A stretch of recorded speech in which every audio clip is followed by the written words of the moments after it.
Olá, inscritos, como é que vocês estão? Estamos aí começando aí esse primeiro podcast misturado com pré-aula de escola dominical. Nós pegamos aí o tema aí da revista, né, da escola dominical, dos ataques contra a Igreja de Cristo, as sutilezas de Satanás nesses dias que antecedem a volta de Jesus. E nós vamos fazer aqui uma série aí de podcasts que serão também como pré-aulas para vocês que são professores de escola bíblica dominical. Um bate-papo bem abençoador, descontraído. O Gediel propôs essa ideia, eu acatei essa ideia aí, já tem vídeo dele aqui de outro podcast que nós gravamos. E nós vamos gravar um por semana, sempre lançando uma semana antes da aula que será da revista. Então essa aula estará saindo na última semana agora de junho, porque a primeira aula será na primeira semana aí de julho, né? Dia 3 de julho. Então nós vamos estar disponibilizando uma semana antes, sempre para que vocês possam ter esse tempo aí de estarem acompanhando aquilo que nós vamos conversar aqui e que vai agregar na sua aula aí de escola bíblica dominical. Mas então vamos aí rodar aí a nossa vinheta e nós voltamos já já.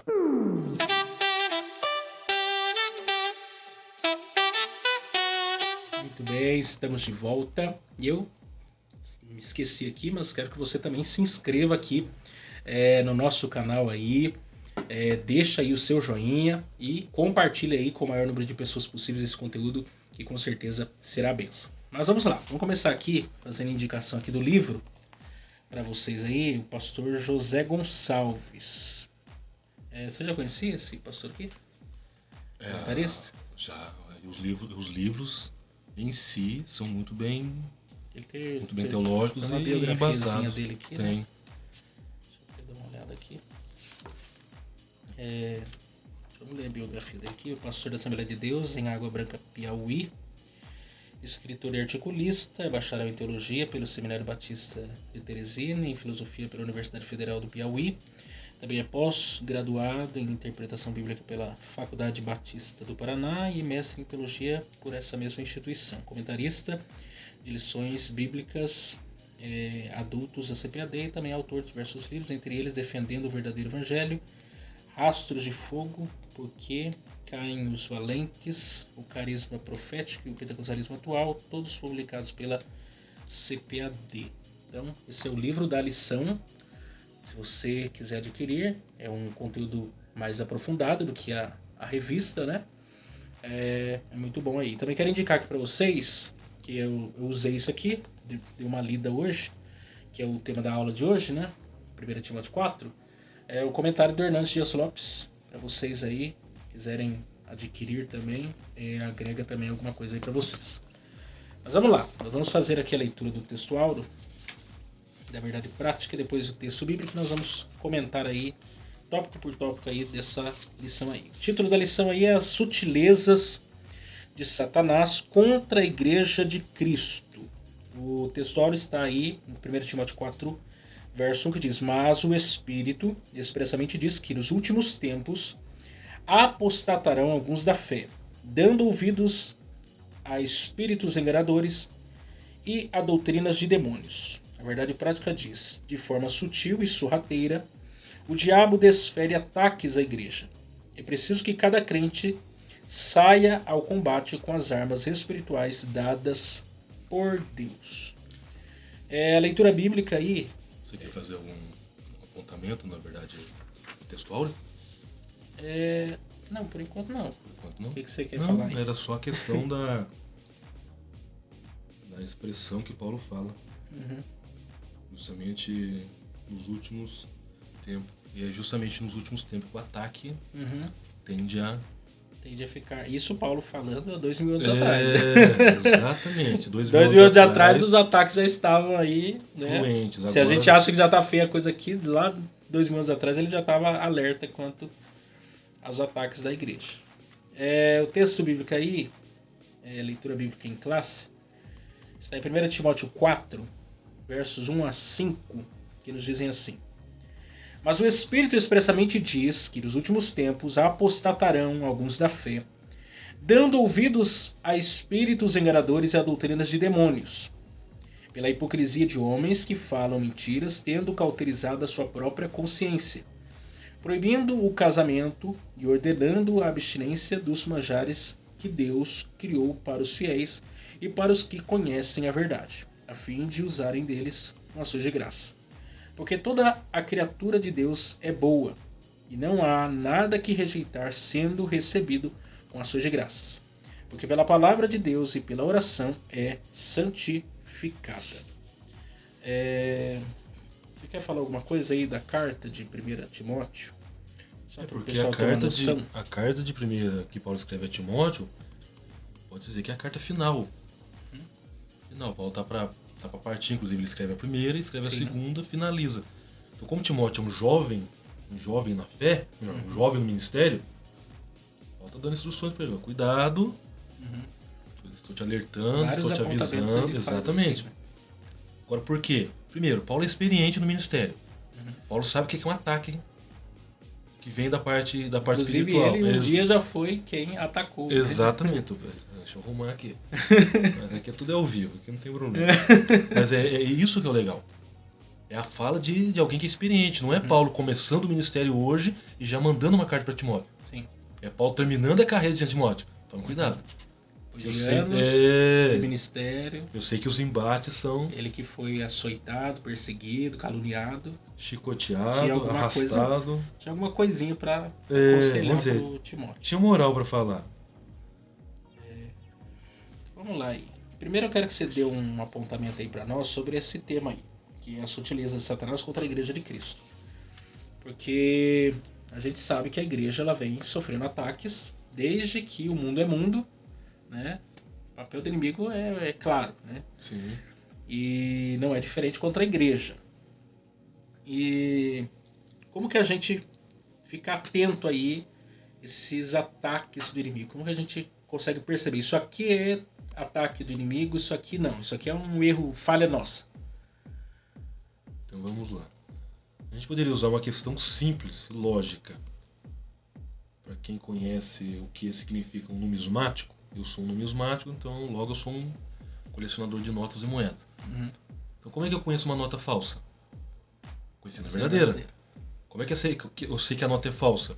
Quando eu tenho intimidade e conheço de perto uma nota verdadeira. Então quando eu pego uma nota falsa, eu sei, opa, essa é falsa por quê? Porque eu já sei a textura, o tipo do papel, todo aquele holograma, todos aqueles pormenores na nota. Então eu sei que essa é verdadeira, essa é falsa. Então quando eu estou íntimo da verdade, estou íntimo da palavra de Deus, eu vivo dentro da palavra de Deus, eu consigo ter uma percepção muito mais aguçada. Então quando o diabo ataca, opa, isso é ataque. Quando o diabo vem com a sutileza dele, aparentando ser bom, eu percebo, isso não é. Porque até a estratégia dele é usar a própria palavra, né? Distorcer ela a seu bel prazer. Aí você vê, o que nós temos lá? Provérbios 14, 12 e 16 e 25. É a mesma questão. Há caminhos que ao homem parecem. Tem a aparência de um caminho bom, tem a aparência de um caminho que vai levar a um lugar que vai te proporcionar aquilo que você pensa que de fato é, mas no final, caminho é caminho de morte. Então, tendo contato com a verdade, eu consigo ter percepção daquilo que não é verdade. Mesmo que o diabo ele use a própria verdade, na tentação de Jesus foram 3 pontos ligados com a verdade. 3 pontos que de fato são verdade. Transforma pedra em pães, faça isso, faça aquilo. Então, o ataque dele, inclusive, foi usando a própria palavra. Então, usando a questão da nota em si, o que eu posso pensar? Se eu sei que essa nota é falsa, é porque antes eu tive contato com a verdadeira. Então, eu tenho na minha mente condições de distinguir. Exatamente. Né? Mesmo porque, que na verdade, ele use... quem trabalha com... É interessante que só as mulheres, né, trabalham na Casa da Moeda. Porque ela tem essa habilidade de ter uma atenção maior de manusear. Né? O homem às vezes é mais distraído, a mulher é mais atenta nisso aí. E então a pessoa lida tanto com a nota o dia inteiro, que só de ela tocar numa nota falsa ela já sabe que é falsa. Porque o papel já é diferente de qualquer outro papel. Então o próprio papel denuncia. Então quando o diabo quer usar a verdade, exemplo, um tema, um assunto fácil aí da gente compreender. Deus é amor. Então faça o que você quiser porque Deus é amor. De fato é verdade. Sim. Deus é amor. Só que Deus é amor pra quê? Pra fazer o que eu quero, dentro do meu bel prazer? Ou Deus é amor que de fato é amoroso no que ele faz, mas anexado ao amor dele, tem uma balança de justiça. Sim. Então o diabo não apresenta a balança de justiça, ele apresenta o seu lado amoroso. Por isso que... É um amor sem...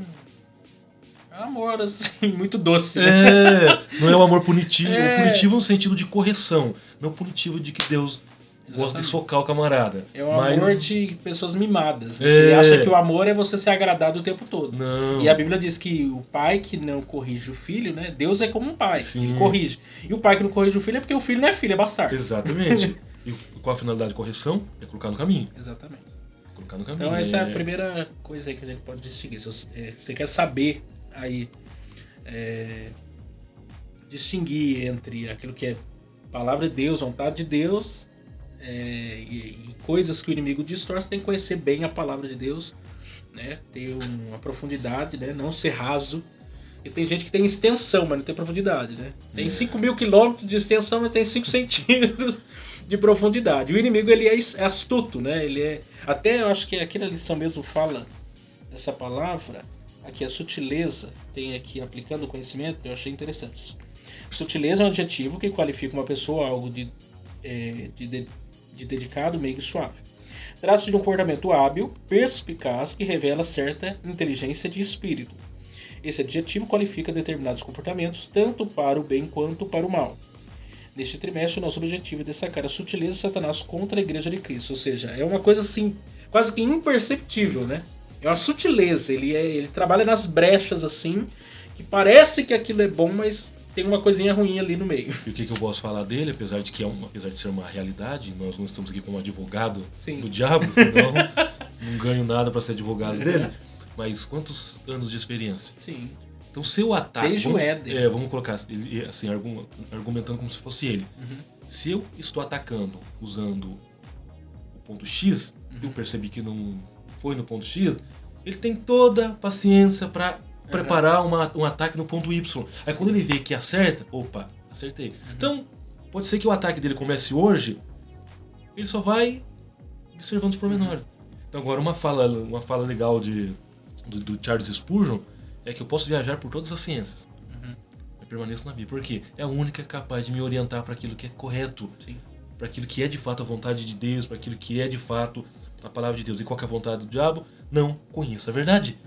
Não leia a Bíblia. Então ele pode fazer o quê? Ele pode usar todas as sutilezas dele hoje para um entretenimento, e o indivíduo fica tão envolvido com aquele entretenimento que quando ele percebe, já cumpriu as 24 horas do dia e mal sequer. Não, e ele não apenas conhece a Bíblia, o texto, mas como ele participou dessa história, né? Então, desde o Éden, desde todos os tempos, ele conheceu, ele estava lá, né? De certo modo, agindo, tentando derrubar aqueles homens, como querem derrubar até os dias de hoje os crentes. Ou seja, ele é bem astuto. Então, se a gente não conhece a palavra de Deus, a gente se deixa ser enganado pelo diabo aí em muitas questões, né? Então isso já serve como uma introdução aqui para nós pensarmos sobre o tema. Então vamos pensar aí nos tópicos.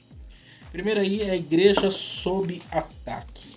A igreja sob ataque. Tem 3 subtópicos aqui que falam a sutileza do ataque, o alerta para o povo de Deus e a igreja na reta final. E qual igreja? A placa denominacional ou a igreja universal? Porque na verdade é universal, não a universal que tem fora, mas a universal não do reino de Deus, da Assembleia dos Santos. Sim. Vamos destacar aí, eu quero ler o texto aí, o começo, ele fala algumas coisas interessantes aqui. Eu acho que aqui que está anotado, que eu deixei marcado. Quando começa falando do tempo em que esses ataques começam a acontecer, né? Que aí o tempo em que as falsas doutrinas surgem, né? Ora, o Espírito afirma expressamente que nos últimos tempos alguns apostatarão da fé. Então, esses ataques aí da igreja começam nos últimos tempos. Que últimos tempos são esses? Porque Paulo está falando isso há 2000 anos atrás. Então, que últimos tempos são esses em que a igreja começa a ser atacada? Então vamos colocar, a partir do momento que a fala é dita, partir do momento que a fala é anunciada, já começa os últimos tempos, porque na verdade os últimos tempos fala da era da igreja. Então, toda fala dita, por exemplo, por Cristo, pelos apóstolos, pelos evangelistas em si, a partir do momento que eles abrem a boca para falar qualquer coisa, ela já está em cumprimento, ela já está ela já é válida. Sim, é porque existe um entendimento escatológico desde o Antigo Testamento, né? Primeira se consuma na primeira vinda de Cristo e agora a era da igreja, Sim. a segunda vinda de Cristo. Então, quando está falando aqui no Novo Testamento, a gente entende que já é os últimos dias que antecedem a vinda gloriosa. Sim, que no caso é a era da igreja. Que era da igreja, que a gente não sabe o quando que Jesus virá. Então, todo esse tempo são últimos dias. Sim. Né? A gente não sabe a hora que eles vão vir. Exatamente. Então, para quem, por exemplo, para os irmãos do primeiro século que foram mortos no Coliseu, que foram mortos de forma cruel, eles estavam vivendo os últimos dias. Pra gente, nós estamos vivendo os últimos dias. Então a palavra serviu tanto para eles, há 2000 anos atrás, porque eles viveram os últimos dias de vida e estão aguardando o advento, e nós estamos vivendo os últimos dias, que não sabemos o que pode acontecer daqui... Deus pode voltar a 100 anos, a 1000 anos. Daqui a alguns anos, como será apesar que a Bíblia diz como é que vai ser, mas a gente não sabe quando vai dar o início. Acontece, mas você não sabe quando. Pode ser amanhã, como pode ser daqui a um ano. Então já é válido. Então nós estamos vivendo os últimos dias porque nós estamos na era da igreja. E qual que é a vontade do inimigo? É justamente bloquear a ação da igreja. Por isso que a Bíblia fala, as portas do inferno não prevalecerão. Quem é que ataca? É a igreja. Sim. A porta, ela cede, ela cai porque existe um ataque. Aí você vê, por que na Europa eles estão vivendo, pode-se dizer, um esfriamento espiritual, uma decadência espiritual. Então vamos dizer que se apostataram da fé, deram ouvidos à doutrina de demônios. Sim. Deixa eu até... Vou falar. Não, a gente só aqui. Porque você está falando de últimos dias.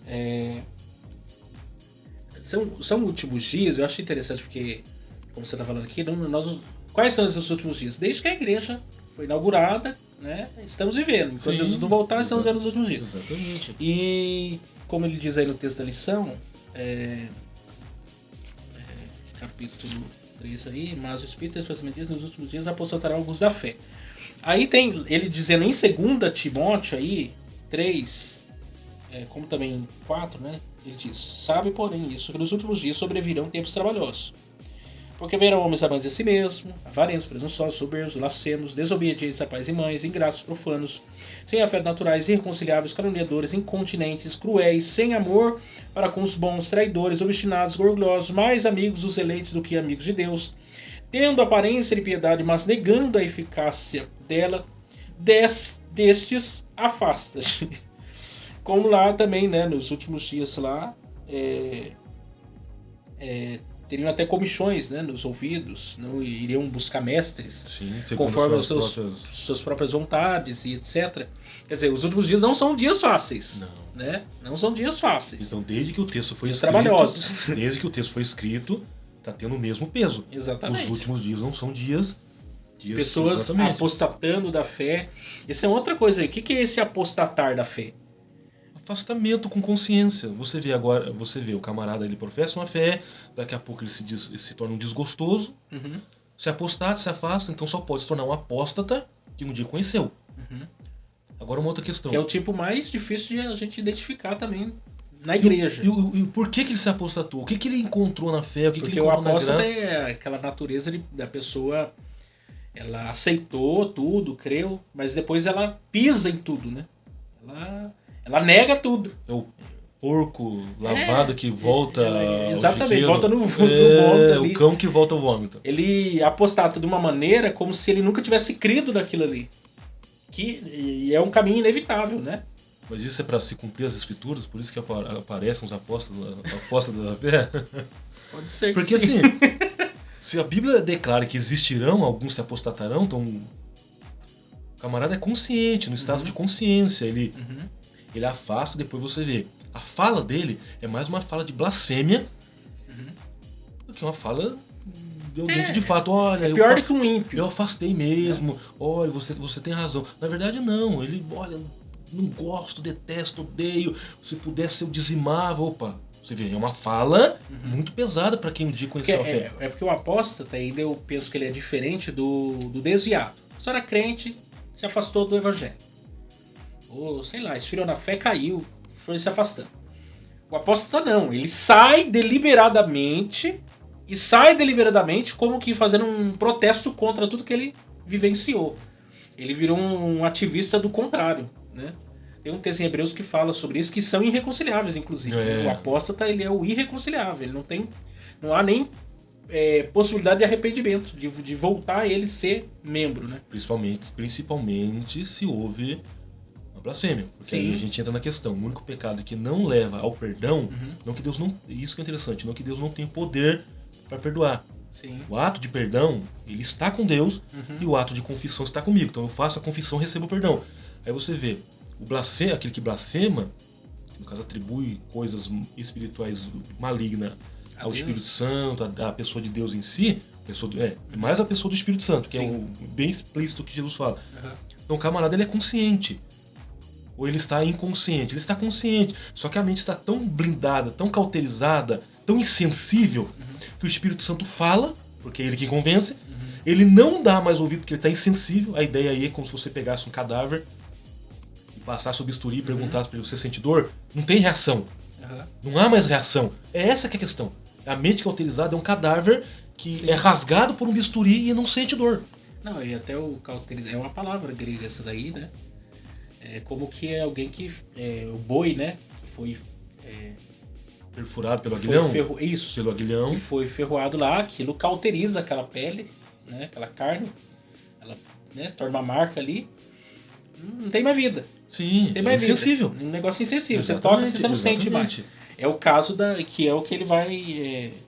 ele trata sobre isso aqui, o verso 2, pela hipocrisia de homens que falam mentiras, tendo cauterizado a sua própria consciência. Então, já se eu cauterizo a consciência, que é onde o Espírito vai trabalhar, que vai falar na minha consciência, se eu estou com a consciência blindada, insensível, é a mesma ideia de uma mente como um cadáver.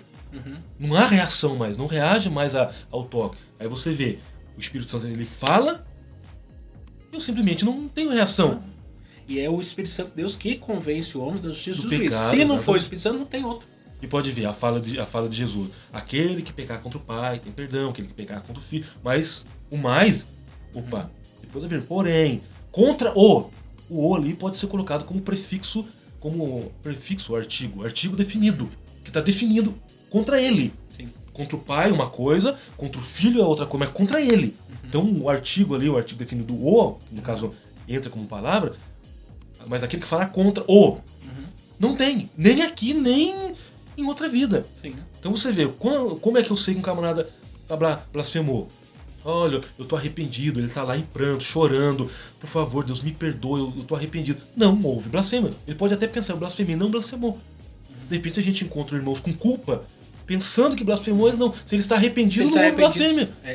Esse é um ponto, exatamente. Porque as pessoas pensam assim, eu falei alguma coisa, blasfemei com o Espírito Santo. Não, a blasfêmia não é uma coisa assim que você, né? Fez num dia você falou uma palavra. Não, você falou uma palavra, você pede perdão, você arrepende e acabou. O blasfemo não, é mais que só uma palavra, é um comportamento, uma atitude, é algo que está aqui. Eu vou alimentando, já é um conceito formado. São vários fatores que levam a pessoa a blasfemar contra o Espírito. Tem outra coisa que quero destacar. Verso 1 ainda, apostatarão alguns da fé, dando ouvidos a espíritos enganadores e a doutrinas de demônios. Quer dizer, mostra uma origem, né, esses ataques aqui sobre a igreja, a sutileza, né, etc. Tem uma origem. A origem é essas próprias doutrinas de demônios. Quer dizer, o maior formador de heresias, o pai de todas as heresias é o próprio diabo. Né? Aí você vê, ele só teve mente cauterizada depois do quê? Ele só se tornou um apóstolo depois do quê? Então depois que ele deu ouvido à doutrina de demônios, de enganadores. Porque até os anticristos, né, que 1 João fala, né? João está pensando nos falsos profetas. Né? Em alguns textos ali ele está pensando nos falsos profetas. Pessoas que, desde aqueles dias, os anticristos, né, a pessoa contrária àquilo que Cristo fala, já existiam. Negando, por exemplo, que Jesus o gnosticismo, né, como os todo, negava gnósticos, sim. que Jesus nasceu de uma virgem, que ele tinha um corpo, né? Não, porque a matéria é má, e etc. Então, começava a negar a divindade de Cristo, negar o nascimento virginal, começar a negar tudo. Né? A própria crucificação perderia o sentido se não fosse um corpo literal, Sim, concreto. sim. Aí Paulo não, o próprio João começa a sua carta dizendo: com os nossos olhos nós vimos, com as nossas mãos nós apalpamos, tudo. Quer dizer, ele está mostrando, está combatendo diretamente essas falsas doutrinas que vem dizer assim: não, Cristo não era assim, não era um fantasma. Enquanto alguém está falando de um lado num tom de negação, João está falando, não. Ao contrário. Eu vi. Eu vi com os meus olhos. Não, e ele podia dizer ainda mais, ele recostou a cabeça no peito de Jesus. Como diz aí, eu vi com os olhos que a terra há de comer, como diz aí. Ele mesmo também na sua carta lá fala de provar, né, os espíritos. Sim. Porque você não pode aceitar tudo. Não dá pra aceitar tudo. Peraí, de onde vem isso aí? Até não só o conteúdo que se é pregado, como também os próprios pregadores. Sim, você tem que avaliar ambos. Exatamente. A mensagem e o pregador. Um exemplo, você citou agora isso que veio na mente. A questão de Atos 17:11, que fala dos irmãos bereanos. Uhum. Os irmãos de Beré eram mais nobres do que os demais, porque eles analisavam tudo. Uhum. Poderia ser qualquer que fosse pregar. Paulo, Pedro, Apolo, um grande eloquente, o próprio Cristo. Sim. Por quê? Está falando aqui, o que a gente vai querer entender? A fala de quem? Opa, é de Cristo, é verdade. Porque pode haver a possibilidade de surgir lá um falso Cristo, tentando dilubriar com falsas mensagens, com cara de mensagens boas, e no final, opa, não está batendo. Então o Cristo vai vir pregar aqui hoje, até a mensagem dele. Por quê? A mensagem dele bate com o que está escrito aqui. Exatamente. Então a gente vai analisar pela Bíblia. Está centralizado em Cristo. Exatamente. Está centralizado na obra dele. Aí você vê, por que ele era o mais nobre? Justamente por essa questão. Então, até saiu um assunto da lição de escola dominical alguns trimestres, meses atrás, falando justamente na pandemia. Nós estávamos tendo aula, estávamos fazendo live. E foi os dons espirituais. E qual que é? Todos os dons são úteis para edificação, para que haja uma concepção, opa, Deus está aqui. Não só pelo fato do dom, mas o dom faz você sentir algo diferente. A palavra me faz sentir uma coisa, o dom me faz sentir outra coisa. Que eu vou reagindo de acordo com o que está sendo apresentado. Discernimento de espírito. Provar e vede se todos os espíritos provêm de Deus. O que o discernimento é? A capacidade que o Espírito Santo me dá para entender se aquela mensagem ela pode prover de 3 pontos. Ou ela é puramente humana, ou ela é puramente diabólica, ou ela é puramente divina. Exatamente. O homem pode falar dele.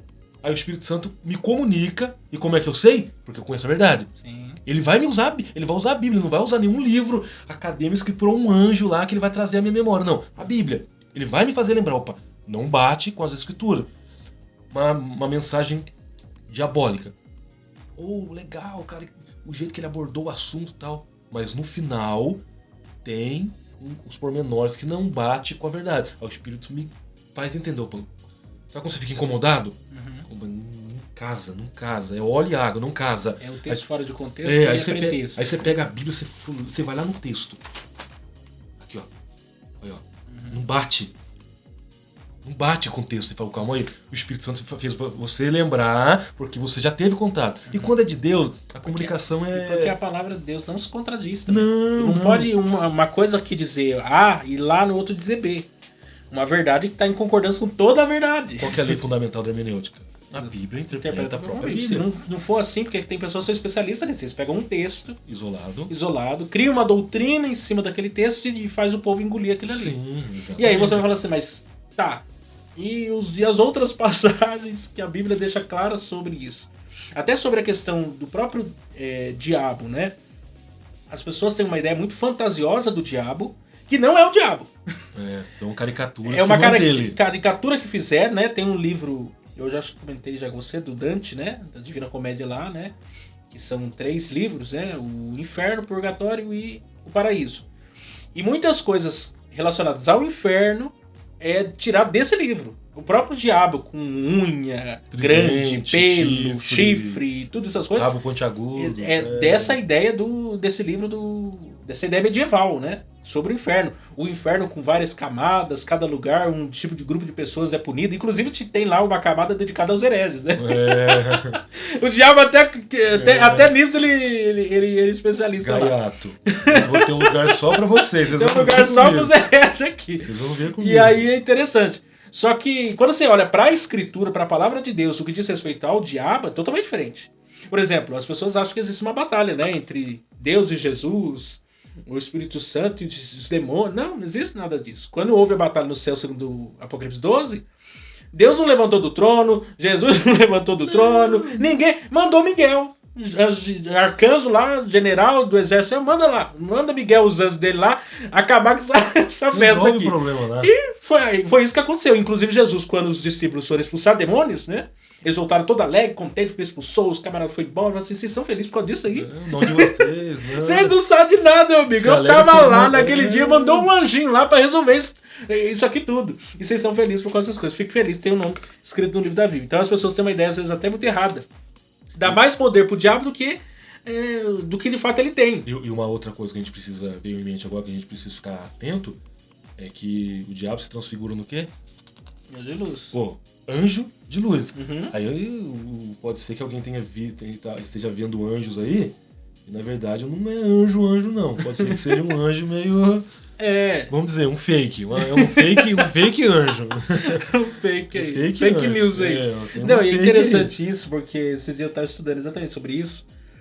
Até dentro de uma hierarquia, né, dos seres celestiais, você tem no topo o Miguel, arcanjo, Gabriel, que é um anjo que serve, né, diante do trono de Deus, os serafins, os querubins, Satanás é um querubim, né? Um querubim. Quer dizer, a arrogância, a soberba dele era tão grande que dentro de uma hierarquia ele queria sair do estágio dele de querubim e ir pra cima do trono de Deus, né? Ele queria ultrapassar todos os limites, inclusive o próprio Deus. O próprio Deus, quer dizer, se ele tipo almejasse assim, não, quero ficar acima de Miguel, já seria ousado demais. Não, mas ele quis ir além, ele quis ser Deus, né? E depois dos querubins abaixo tem os anjos mesmo. Pra você ver como, sabe, demoníaco é a atitude de Satanás, que é um ponto também, né? A soberba, tem um texto de 1 Timóteo também que Paulo fala sobre isso, né? Exortando aos presbíteros, né, etc. Não cair na tentação do diabo, né? Uma prova do ministro do diabo é esse, é um ministro que se deixa levar pela arrogância, pela soberba, porque isso é o pecado do pai de tudo que originou ali de maligno. E qual que é a fala de Tiago 4, capítulo 4, versículo número 7. Resistir ao diabo, ele só vai fugir depois que encontrar resistência. Uhum. Porque se ele encontra resistência, o que ele vai entender? Não deu. Uhum. Se eu estou investindo, como eu falei pra você, se eu estou investindo um ataque X e ele está resistindo, pronto. Resistir, pois, ao diabo.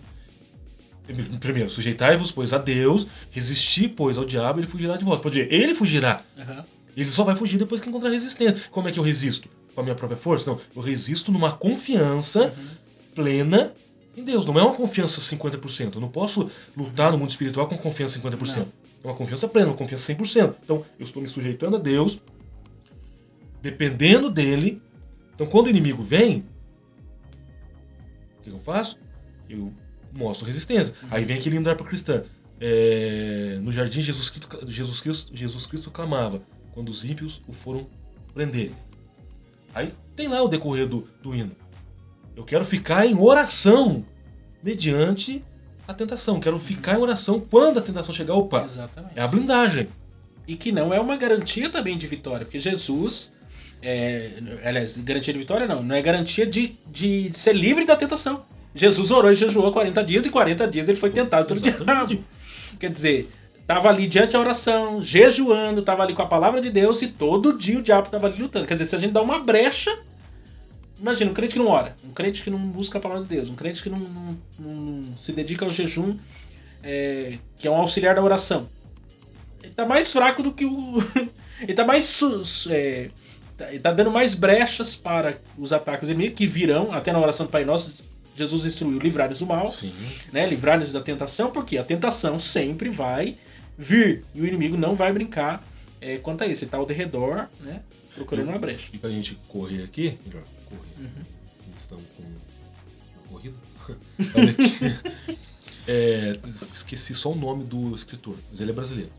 Uma frase assim que ele fala que uma das prioridades do diabo é tirar a ovelha do redil e mostrar pra ela que ela pode viver sozinha. Por que ele faz isso? É só olhar pra dentro de uma savana africana. Tem lá, vamos colocar aí, tem 1000 bois. Vamos colocar lá, 1000 bois. Sim. Ele dá o ataque. 999 com certeza corre para um lado, corre para outro, mas ele foca naquele. Ele tira aquele dos demais, porque daí fica fácil. 4 leões contra um boi é desvantagem. Então qual que é a estratégia do diabo? Você pode viver fora do rebanho. Mas ele fala isso não para a pessoa em si se alegrar, então eu posso viver fora da igreja, como um ataque contra a igreja. Não. Ele está dizendo o seguinte: sai para fora. Você vai ser presa fácil para mim, eu quero te atacar. Exatamente. Então, essa é uma das sutilezas. Mostrar para o indivíduo que ele pode viver fora, mas fora para mim te atacar. Vem para cá, porque no meu campo... Exatamente, ele quer tirar você do seu campo para trazer ele... Pro campo dele. Pro campo dele. E no campo dele muda as coisas. Exatamente. No campo dele tem armadilhas que você não sabe. As astúcias. Tem arapucas ali montadas, tem coisas ali preparadas, e você não conhece o terreno dele, você cai muito E por que fácil. o termo fala astúcias? Astúcias ciladas. Tudo é no plural. Astúcias ciladas. Até o nome de Satanás termina com S, se fosse olhar por lógica. Então seria astúcias, pode ver, ciladas. Porque o ataque dele é aquilo. O primeiro ataque não deu certo, ele tem... vamos colocar hoje, ele pega lá o tablet dele e só vai bater no dedo. Tem mais 1 milhão de estratégias, vou usar a B. Ou melhor, de número 2. Pronto, não deu. E ele conhece já o ser humano há muito tempo. São mais de 6 mil anos de experiência. Existem coisas que são intrínsecos da natureza humana. Então ele já sabe aonde é uma fraqueza. Sim. Por que pessoas caem sempre nos mesmos erros? É porque são questões essenciais da vida do ser humano. E o inimigo fala assim: não, o camarada ali tá fraco ali nessa área, vai ser aqui que eu vou atacar ele. Sim. Vai ser sempre fácil, mas vamos avançar. A natureza do ataque aí. Tem 2 pontos aí. O ataque é de natureza espiritual, né? Espíritos enganadores. 2 aí. Você tá no 2? Espíritos enganadores, demônios, né? E o ataque é de natureza moral, né? Deixa eu só ler esse aqui do natureza moral que eu achei interessante. Outra coisa a ser levada em conta sobre a natureza do ataque à igreja, que revela a sutileza do diabo. Esse também é um ataque moral. O apóstolo faz referência a pessoas que se comportam de forma hipócrita. Também são mentirosas. Esse comportamento se encontra na esfera moral. Na verdade, a hipocrisia e a mentira são manifestações inversas das virtudes morais cristãs, da autenticidade e da verdade. A operação do erro sempre trabalha com a falsidade, o engano. Paulo também demonstra a esfera moral desse ataque quando faz referência àqueles que têm cauterizado a sua própria consciência. O termo grego suneidesis, usado aqui para consciência, é uma referência à capacidade humana de julgar, de entender o certo e o errado. Em outras palavras, é a faculdade humana por meio da qual se distingue o que é moralmente bom ou ruim. Uma consciência cauterizada significa dizer que ela se tornou insensível para julgar entre o certo e o errado. Quer dizer, o ataque é de natureza moral, e faz referência às pessoas, também. Os falsos profetas, vamos colocar assim, os anticristos aí, eles têm um caráter, uma moral duvidosa. Quer dizer, moral dúbia. Exatamente. Então é uma questão de ataque à igreja que tem que ficar muito latente, porque isso inclusive é isso, né? Você olha lá pro próprio texto que ele fala anteriormente, né? De 1 Timóteo 3, a lista que ele coloca lá para separar, né, diáconos e presbíteros, ou qualquer outro cargo eclesiástico, muitas coisas são referentes a caráter. E uma só é a carisma, que é o ensinar. Quer dizer, quando você olha para um ministro, vamos ver quem é essa pessoa, o caráter. As credenciais dele, para mim, não é se ele fala bem, se ele tem uma formação, se ele é um bom comunicador, um bom orador, tal. Se ele faz e acontece. Me interessa saber se ele é marido de uma só mulher, me interessa se ele é um cara temperado, se as pessoas podem dizer coisas boas dele. É isso que me interessa. A própria sociedade onde ele mora, o que vai falar dele? Uhum. Opa, eu assino embaixo. Exato. Ao contrário, ó. E esse aí, compra no paga. Aí você vê, e o que a gente enxerga hoje na questão moral? Posso ligar com relativismo? Que tudo é relativo. Uhum. Então o que é pecado pra você não é pecado pra mim, o que é certo pra você não é certo pra mim, o que você enxerga como correto pra mim não é. Então o que a sociedade, o que o diabo quer fazer? Quer colocar na mente das pessoas que tudo aquilo que você faz deve ser tido como normal e quem vê tem que aceitar aquilo como normal. Um exemplo, você pega aí, até hoje estava conversando com a colaboradora lá no local de trabalho, Uhum. justamente sobre essa questão. E ela não é uma pessoa assim, protestante. Uhum. Ela é uma pessoa de uma outra, está dentro do cristianismo, mas não é protestante como a gente é da mesma denominação, Sim. dentro da mesma da mesma nomenclatura. E ela é uma pessoa que defende a moral, Uhum. que defende o pudor, que defende o que é certo. Até eu falei para ela, exatamente. É isso que é o relativismo, aquilo que é relativo. Eu venho, apresento para a sociedade, quero que a sociedade aceite. Uhum. Aí se a sociedade não aceita, é o tal do preconceito em si. Aí você vê, a mente da pessoa, ela está assim, igual engrenagem sem fugiu o nome agora, não é consonância que fala. Quando as engrenagens estão trabalhando perfeitamente. As engrenagens estão descontroladas. Quando você vê uma consciência pura com moral, são engrenagens trabalhando perfeitamente. Quando você vê a pessoa, não, isso aqui é certo, isso é errado. O que é certo ela chama de errado, o que é errado ela chama de certo. Pode ver que a consciência dela está sem engrenagem. A gente tá vendo uma crise tão grande nessa questão da moral, por exemplo, que é o que a Bíblia ensina, né? Mas, por exemplo, agora já existem pastores que estão no segundo, terceiro, quarto, 10º casamento, né? Existem agora tanto pastores que são homossexuais, como mulheres que se auto-intitulam de pastoras e são lésbicas. Quer dizer, isso fere tudo aquilo que nós consideramos como moralmente correto biblicamente. Foi lançada uma Bíblia de estudo inclusiva. Então. Bíblia de estudo inclusiva. Então o que eu faço? Eu dou uma interpretação em cima do texto, na minha ótica, para beneficiar aquilo que eu acredito que é certo. Uhum. Não, mas Deus não é tão punitivo assim. Dá-se entender então que Deus ele falou e não sabe o que falou. Uhum. A gente está lidando com Deus que ele não sustenta o que fala. E o que eu entendo pela fala? Eu zelo pela minha. Zelar e manter. Se eu falei A, eu vou manter o A. Deus não abre exceção para pecado, Deus não abre exceção para idolatria, Deus não abre exceção para aquilo que fere a moral dele e fere o caráter dele. Sim. E interessante que o princípio moral e ético que rege a sociedade hoje é baseado onde? No judaísmo e no cristianismo. Uhum. Pode ver, princípio moral e ético Os direitos humanos, a base é o cristianismo. de origem judaica e origem cristã. Uhum. Por que eu quero destruir a Bíblia? Então eu tiro da Bíblia tudo aquilo que eu acho que é ofensivo, dou uma interpretação, altero o texto.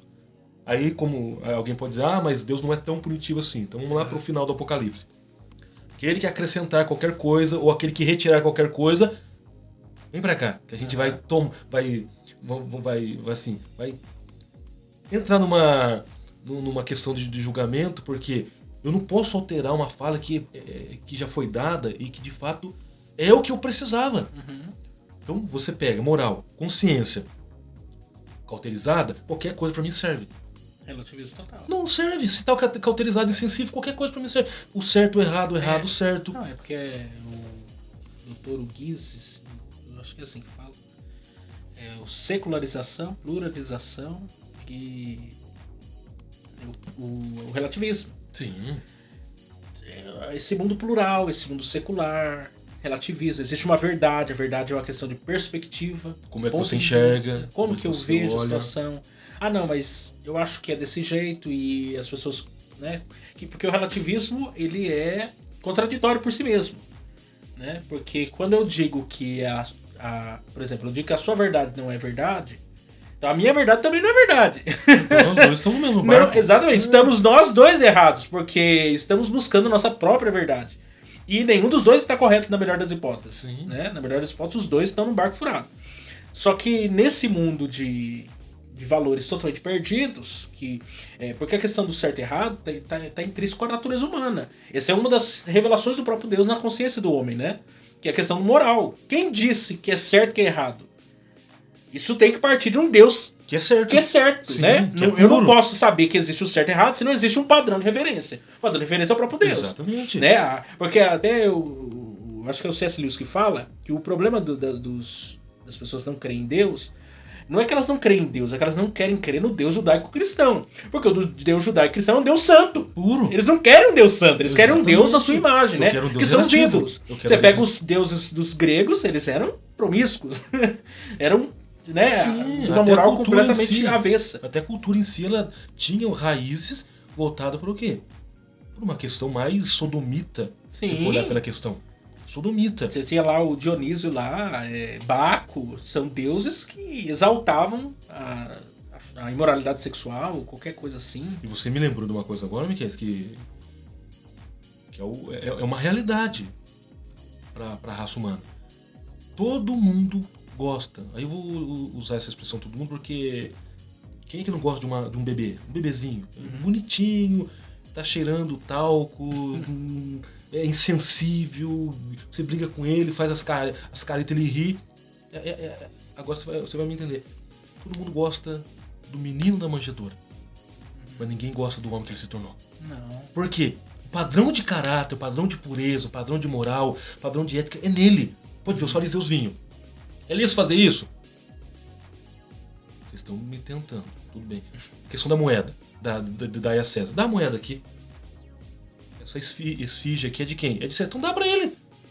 O que é dele, o que é de Deus é de Deus. Aí, não, mas o batismo de. O Eles batismo tentavam tal, pegar Jesus qualquer coisa, Jesus tinha uma resposta acertada em tudo. o batismo é certo ou não é certo? Aí Jesus fala, tudo bem, o batismo de João é do céu, é da terra. Opa, se falar que é do céu não vai dar certo, se falar que é da terra, eu não sei. Então também, eu não vou nem responder pra você. Então eu quero Deus que não me confronte. Exatamente.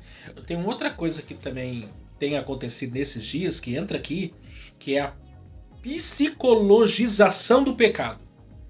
Tudo é uma questão psicológica. Não, a pessoa nasceu, é coisa da mente da pessoa, da psique, ela tem uma fraqueza, é um problema do passado, não sei o maldição que, hereditária é que um ele trauma, traz não sei o que lá. E aí tira a culpa do pecado da pessoa pela psicologia.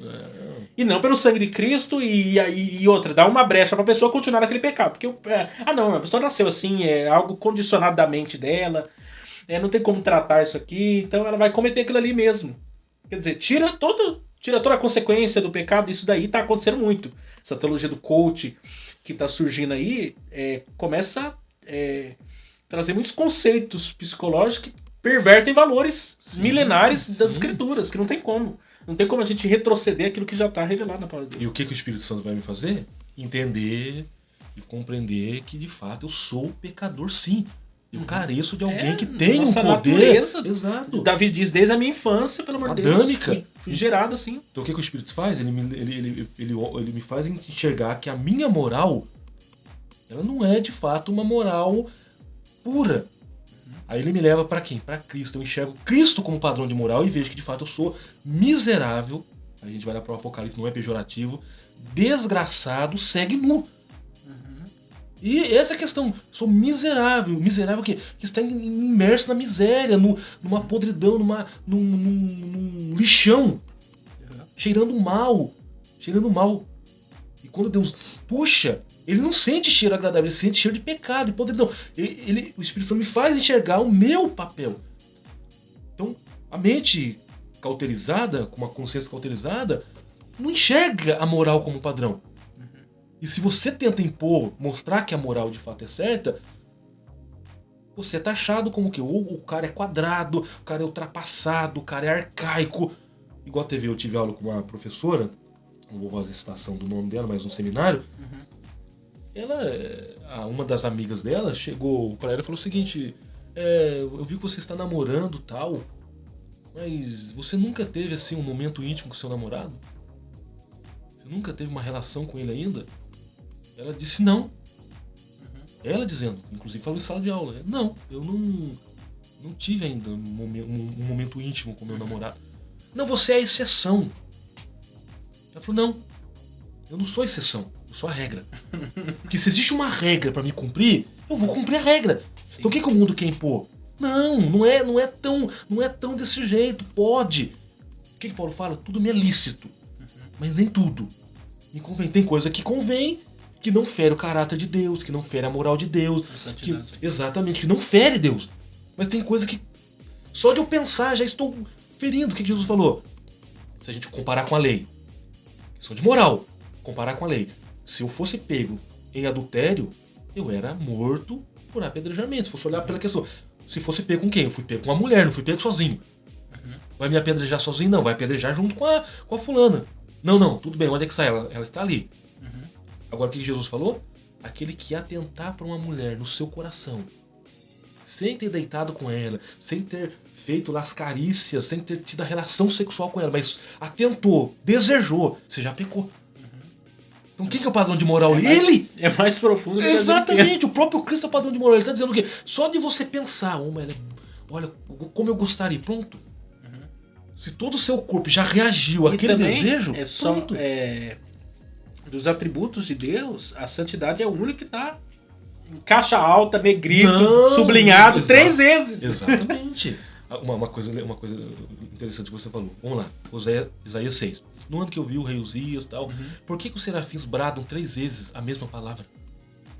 Não é 2, nenhuma. Poderia dizer santo é o Senhor dos Exércitos, mas não, santo, santo, santo. O que ele está querendo dizer? A trindade é pura, a trindade é santa, os 3 são santos, os 3 carregam a santidade. Então o respeito, o padrão de moral é dos 3. Por que o Espírito Santo convence? Porque ele é moral. Por que Deus convence? Porque ele é padrão de moral. Não, a própria morte de Cristo. Por que Cristo teve que morrer? Porque Deus é santo. Deus não poderia tolerar o pecado. Então ele decide isso.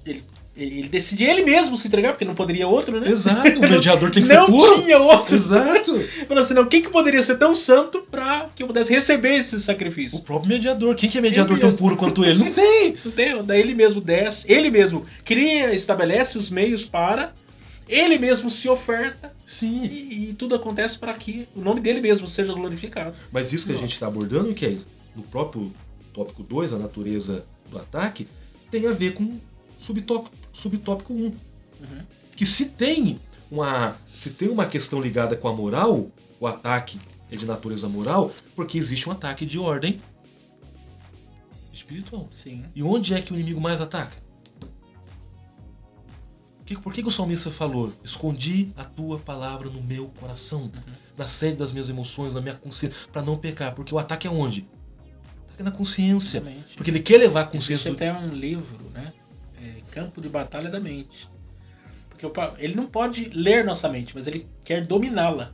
E ele faz de tudo. E ele arruma todos os meios possíveis. Se a gente parar para pensar aí nas séries, nos filmes, até nas músicas, livros e tantas coisas, porque são sutis, são coisas sutis que vão nos rondando, a internet, a rede social, tudo isso vai moldando a mente da pessoa para aquilo que ele quer que você pense. Porque a gente pensa alguma coisa. Existe uma base para o nosso pensamento. Então, se não é a palavra de Deus, se a gente não está alimentando nossa mente com a verdade, a gente está alimentando com outra coisa. Sim. Porque somos um ser pensante, somos um ser consciente. Então, em alguma área, ele vai querer dominar. Até mesmo existem muitas áreas, uma delas, sexualidade. Muito do que nós sabemos sobre sexualidade não foi dito por pastores, nem em escola dominical, nem nada. Foi reproduzido pelas músicas, pelos filmes, pelas séries, pelas novelas, mas não pela palavra de Deus. Sim. Então, muita coisa que está se tornando normativo, né, que está se tornando comum hoje, não é porque a palavra de Deus instruiu dessa forma. Pelo contrário, ela abomina isso. Mas o mundo está dizendo isso e o mundo secular está dizendo isso e a igreja está aceitando isso como verdade. Sim. Quer dizer, aquilo que é lá de fora, que nós deveríamos combater, porque... não nos conformar com o mundo, nós estamos trazendo e aceitando. E não é a verdade da palavra. Então o que a gente pode olhar para essa questão? Por que existe o leme no navio? Então se eu tiro o leme do navio, qual que é a finalidade de ter um timão? Se tem um timão, porque tem um leme. Se eu tiro o leme, qual que é a finalidade do timão? Nenhuma. Eu continuo com o navio sem rota, sem rumo, sem destino. Então o diabo quer fazer o quê? Então eu vou fazer de tudo para tirar o leme. Eu vou tirar o leme. Então você vê exatamente músicas que centralizam o homem. Aí eu coloco o homem no centro, o homem é o cara, o homem faz tal. Inclusive tem um cantor secular aí, que a música dele, Esse Cara Sou Eu. Então, esse cara sou eu. Aí você vê a teologia do coach, que não confronta pecado, que não é o evangelho centrado na cruz, centrado em Cristo, centrado no sangue. Você vai vencer, você consegue, você exatamente. pode. Você tem o mesmo... Você é nivelado com Cristo, você tem o Exato. mesmo... Calma aí. Teve um que falou isso. Sim, né? Exato, por isso. Vocês são igual a Jesus. Né? Vocês estão... No mesmo nível, no mesmo patamar. Calma aí. Aí você vê, qual que é a finalidade? Fazer o ser humano se tornar centro. Centro, não o que ele queria. Elevarei meu trono acima das alturas, estarei acima de Deus. Pronto, eu quero estar acima. Então, tirando Deus de cena, inclusive nos cultos pode acontecer isso. O ataque dele é espiritual, porque ele vai usar todas as ferramentas espirituais. Aí por isso que Paulo fala que a nossa luta não é contra a carne nem contra o sangue, mas contra as forças espirituais. Então, alguém pode pensar, mas isso é... O ataque do inimigo não é tudo isso. O ataque do diabo não é tudo isso. As investidas espirituais não são tudo isso, ao contrário. É porque as pessoas também acham que os ataques de inimigo é só quando acontece. Alguém caiu endemoniado lá no culto. E às vezes o endemoniado tá pregando. O endemoniado tá ali pregando. Você tá dando glória a Deus e é o diabo, não é Deus. Isso pode acontecer. Esse é o maior perigo. Ainda no passado usava, né, os antigos falavam, entrava de sapatinho de algodão. Hoje em dia ele é pastor de igreja, ele é apóstolo, ele é bispo, ele é um monte de coisa. E o povo tá achando que é Deus, e não é Deus. Mas vamos lá. A esfera do ataque aí. A esfera religiosa, as esferas, né, do ataque. Agora você tá... A esfera religiosa ponto 3, e ponto. a esfera social. Vamos ler aqui a primeira. É importante tratarmos aqui nas esferas que esse ataque ocorre em primeiro lugar. O apóstolo mostra que ele acontece na esfera religiosa. Acontece, portanto, na esfera da igreja. Isso fica claro quando Paulo diz que apostatarão alguns da fé. Não há dúvidas de que o apóstolo está se referindo a cristãos professos que sucumbiram ao ataque do diabo e o que é pior, agora estão a serviço dele. Aqui, os principais inimigos do evangelho vêm de dentro da própria igreja. Eu só vou parar por aqui. Eu lembrei de um fato aqui. A gente vê num certo momento da igreja, os problemas eram externos, né? Os ataques externos, a perseguição, né, do império, etc. E a igreja foi muito assolada contra isso. Mas o maior perigo não é esse, o maior perigo é o ataque interno, né? É o ataque de dentro para fora, né? Que é o falso profeta que surge, são os apóstatas da fé, são aqueles que têm aparência de crente, mas não é crente, e começa a rebanhar pessoas. Ele é o lobo, né? Que Jesus mesmo diz, né? Travestido. Travestido. Quer dizer, isso está dentro da esfera religiosa, porque eu penso que esse é um dos maiores perigos, porque são pessoas que a gente considera membro do hall de membro, né? Dá o dízimo, oferta, mas ela às vezes é um agente infiltrado ali do próprio inimigo. Que está ali, mas está a serviço do inimigo. A sua alma já está vendida a Satanás, ela é um robozinho ali de Satanás e está atrapalhando o desenvolvimento do reino de Deus, porque não há arrependimento, porque não há verdadeira conversão e acaba contaminando outras pessoas. O que você pode dizer aí disso aí? Mas agora o que faz o camarada ceder, então? O camarada cede porque ele é influenciado pelos ataques espirituais da parte do diabo em si. Agora, se eu pego uma igreja que ela tem um ministro, inclusive estou tentando até achar aqui uma fala do Charles Spurgeon que ele fala isso. O pior ministro é aquele ministro que de fato ele está dentro da igreja a serviço do diabo. Então isso é perigoso. Como é que eu posso ser servo de dois senhores? Eu sou ministro do evangelho, tenho o título de ministro do evangelho, mas é a serviço do diabo. Então vamos colocar o liberalismo teológico como um argumento... Explica até para o nosso povo aí o que é o liberalismo, porque tem muitas pessoas que a gente fala de crente liberal, eles entendem outra coisa. Não, porque na verdade o liberalismo teológico, alguém pode pensar, mas tá tudo liberal, então é esse liberalismo? Não. Primeiro que liberalismo, inclusive do pai do liberalismo, o Schleiermacher, uma nova interpretação, vamos dar uma nova visão para a Bíblia, vamos dar uma nova interpretação. Só que o problema, inclusive, o pastor Hernandes fala que o liberalismo é danoso para a fé. Sim. Porque eu começo a negar a divindade, começo a negar a ressurreição, começo a negar Os milagre, milagres. começo a negar um monte de coisa. Então eu estou mais propenso a ser um Liberal- ateu, um Aham. descrente total, não acreditar mais em nada. É um hiperracionalismo. Exatamente. Aí você vê. E aí, inclusive, várias situações no nosso Brasil, várias denominações estão cedendo ao liberalismo Sim. teológico. E tá entrando no meio pentecostal também. Sim, porque é razão, vamos entender pela razão. Tem coisa que não é razão, tem coisa que é fé. Opa, a questão do Mar Vermelho, isso é bobagem. A questão... Pessoas que se atêm a coisas que isso não é essencial pra fé, até mesmo. Não. Mas as pessoas gostam de se apegar a essas coisinhas pra querer até combater, né? Sim. Criar Só uma que- teologia em cima disso aí. Só que isso é perigoso. Só que isso causa outros danos lá na Sim. frente, né? A teologia da libertação, missão integral, esse universalismo, né, que vai surgindo, a própria relativização de certos conceitos que nós já entendíamos como absolutos, aí as pessoas começam a repensar. Sim, vão refazer essa Né? ideia, essa questão. Aí você vê, então eu pego uma igreja que está sob o ataque do diabo, só que o diabo ele inculcou, ou ele inseriu alguém que está dentro, inseriu alguém para que entre e seja uma ferramenta dele. Então tem as caricaturas, tem, mas e aí? Só que do outro lado, inclusive o Alistair McGuffey, no livro Introdução à Espiritualidade Cristã, ele define espiritualidade como prática. Então você quer conhecer um cristão que de fato vive a fé em Cristo, vive o ser Cristo, ele vive Cristo, porque Cristo está nele, ele vive Cristo. É Gálatas 5:22. Ali está a prova, que é o fruto do Espírito, que tem lá suas 9 qualidades. É um fruto que desenvolve 9 qualidades. Então você pega uma igreja que se diz espiritual, que não dá ênfase à explanação da palavra, que não dá ênfase à ministração da palavra, que ainda argumenta, mas Deus habita no meio dos louvores. Eu não sou contra louvores, não sou contra música, ao contrário. Eu sou contra, vou ser sincero, eu sou contra esse lixo.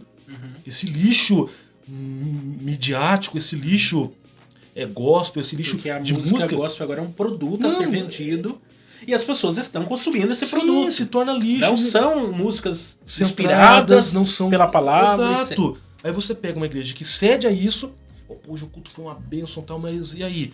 Como é que o que o irmão entendeu na mensagem? Não, eu nem entendi a mensagem. Onde que o irmão pregou? Não, mas sei. calma, o irmão, então o irmão participa de qual sessão? É corpo presente e alma ausente. O irmão tá numa sessão, pra mim é sessão. Porque se eu vou pro culto, eu centralizo o culto em Cristo. Então tem o momento de louvor, o momento do ofertório e o momento da explanação. E o diabo não quer a explanação da mensagem, por quê? O que Jesus falou? Conheço a verdade vos libertará. Se pois o Filho vos libertar, verdadeiramente sereis livres. A fé vem pelo ouvir, e ouvir a palavra. Então tira a palavra e entra a teologia do coach, entra... Porque as pregações hoje são mais palestras motivacionais do que pregação. Sim, mesmo, porque né? confronta. Eu não quero ser confrontado, eu quero um Deus que me bajule. Igrejas que abraçaram programação neurolinguística, né? Sim. Abraçaram, né? Elas começaram a estudar o ser humano e vamos atender as demandas deles. E o Espírito Santo de Deus não fala mais, né? O Espírito Santo de Deus não tem mensagem mais dirigida. Exato. Né? Não tem mensagem mais assertiva, que você abre a palavra e o Espírito Santo de Deus tem algo a ministrar à igreja. Tô tentando lembrar de quem essa fala, que chegará tempo e que nós teremos palhaços para entretenimento de bodes e não pregadores para alimentar ovelhas. Então isso é preocupante. É legal porque É mais massageia fácil o meu entreter ego. os bodes do que Sim. alimentar as ovelhas. Porque alimentar a ovelha dá trabalho. Dá trabalho, eu tenho que levar para pastos verdejantes, eu tenho que levar para água tranquila, eu tenho que dar comida boa. Capim seco. Serve, não serve. Também mensagens rasas, né? 3 tópicos. Sobre coisas práticas, apenas para nada que leva a pessoa a pensar muito, porque pensou muito já não é legal. Não, dói a cabeça. Tem que ser uma coisa assim, fazer uma cociquinha na alma da pessoa, ela dá risada, sai ali contente, volta para casa, sem ter porque é uma mensagem que não confronta, é uma mensagem que bajula, que né, alenta a alma só da pessoa. O que é mais agradável então? Ir para um culto, para me rir o tempo todo, porque alguém está contando piadas, É um comediante, não? do que uma mensagem que me dá uma pancada certeira, eu fico desorientado, porque, opa, calma aí, agora eu preciso voltar, calma. É a ideia do filho pródigo. Sai do contexto de coisa boa, vai para o mundo, apanha, aí cai em si. Opa, calma, eu preciso voltar. Então eu preciso de uma mensagem que me confronte, eu preciso voltar para onde? Para as veredas antigas. Que veredas antigas são essas? O caminho de Deus. Então o que o diabo quer? Colocar uma teologia. Então a teologia é uma coisa boa, porque vai falar de Deus. Mas então eu estava pensando, foi ontem ou antes de ontem, na palavra Deus, ela pode se tornar uma palavra vaga. Se eu não especificar que Deus se torna uma palavra vaga. Porque tem Deus Moloque, tem Deus Dagon, tem Deus Baal, aí tem Zeus, é tido como Deus. Sim. O próprio diabo, a Bíblia fala o Deus desse céu. Então se eu não especificar Deus Pai, Deus Filho, Deus Espírito Santo, o nome de Deus pode se tornar um nome vago. Opa, vamos adorar a Deus, mas e aí, qual Deus que nós vamos adorar hoje? Vai ser pelas músicas. Começa pelas músicas. Opa, mas hoje eu senti uns arrepios no corpo. Eu também posso sentir arrepio por causa de frio. Eu chorei. Pode ser com uma assombração. Aí se eu der um beliscando você vai chorar também. Vamos ser sinceros, uma assombração que apareceu no quarto me assombrou, pronto, arrepiei. Não que eu acredito, é só uma questão de pra descontrair. O próprio Jó falou, passou por mim um espírito aqui que arrepiou os pelos do meu corpo. E aí? Arrepiar pelo não significa que de fato eu senti o Espírito Santo? Assim, até me fez lembrar, apesar que nessa tradução não é tão boa, mas tem um texto de Jó, que é um texto pouco conhecido talvez, mas está falando do diabo ali, Jó capítulo 4.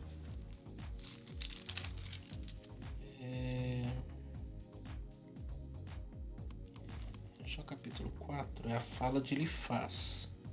Que é o primeiro que discursa com ele? Isso. Eu acho que é capítulo 4 mesmo. Então respondeu Elifaz o temanita e disse: se intentares falar-te, enfadar-te-ás, mas quem poderá conter as palavras? Eis que ensinaste a muitos e esforçaste as mãos fracas. As tuas palavras levantaram os que tropeçavam, e os joelhos desfalecestes, fortificaste. Mas agora a ti te vem, te enfadas, e tocando-te, a ti te perturbas. Porventura não era o teu temor de Deus e a tua confiança e a tua esperança, a sinceridade dos teus caminhos? Lembra-te agora o qual é inocente que jamais pereceu, e onde foram os sinceros destruídos? Segundo eu tenho visto, os que lavras a iniquidade, semeiam o mal, cegam isso mesmo. Com o hálito de Deus perecem, com o assopro da sua ira se consomem. O bramido do leão e a voz do leão feroz e os dentes do leãozinho se quebrantam. Perece o leão velho porque não há presa, e os filhos da leoa andam dispersos. Uma palavra se me disse em segredo, e os meus ouvidos perceberam um sussurro dela. Aqui começa. Entre pensamentos de visões da noite, quando caí sobre os homens o sono profundo. Quer dizer, de noite ele ouviu uma voz. Sobreveio-me o espanto e o temor. Todos os meus ossos estremeceram. Então um espírito passou por diante de mim e fez-me arrepiar os cabelos da minha cabeça, da minha carne. Essa questão, no livro de Jó mesmo. Parou ele, mas não conhecia sua feição.